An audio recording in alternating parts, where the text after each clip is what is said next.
आम नीतिदिनिया जीवन रे आधार कार्ड रो खूब गुरुत्व रही। एहाकू एक प्रकार रो परिचय पत्र बोली मध्य कहा जाए। आपण जेउठी भी जानतु जेउठी रुहंतु प्रथमे आधार कार्ड को खोजा जाए। आपण जदि कोठी घर भड़ा नेउछंती ताहले सेठारे मध्य मालिक प्रथमे आपणकर आधार कार्ड देखंती। किंतु एही आधार कार्ड को नेकी अनेक लोकंकर अनेक समस्या देखा जाए। आधार कार्ड रे नंबर भूल रहिबा ना भूल रहिबा एहा बड़ बड़ असुविधा मध्य घटाई थाए। तेबे दर्शक बंधु एथिपाई आपण अनेक थर जनसेवा केंद्र को जांती अनेक टंका मध्य खर्च करंती। तेबे आज आमे जानिबा किभली भाबरे आपण घरे रही बिना मूल्य रे आपणको फोन माध्यम रे एही आधार कार्ड को ठीक करि परिबे। तेबे आसंतु ए सब विषय रे आज आमे जानिबा।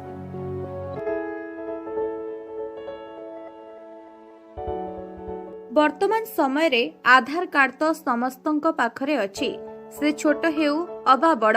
जो माने सेमानंकर आधार कार्ड को संशोधन करिबा पई चाहुचंती सेही माने जो मानंकर मोबाइल नंबर किंबा ईमेल आईडी आधार सहित लिंक होईछि से माने UIDI वेबसाइट रे उपलब्ध लिस्ट किंबा भूली जाइथिबा UID EID पुनरुद्धार करंतु।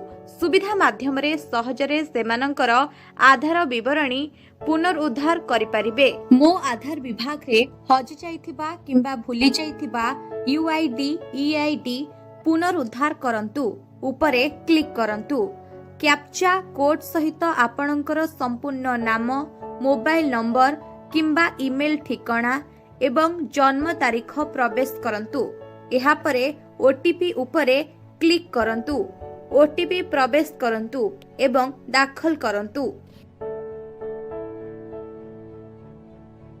एहा परे आपणकर आधार विवरणी प्रदर्शित हेबो।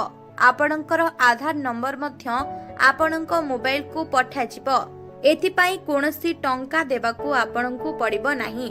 मागणारे आपण घरे बसी एही समस्त काम निज मोबाइल रे करि परिबे।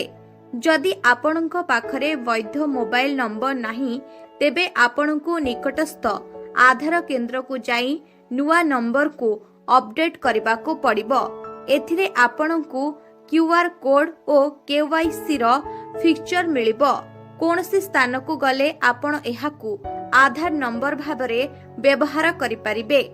तेबे एही भली भाबरे आपण आपणक फोन रे आधार कार्ड को संशोधन करिबे।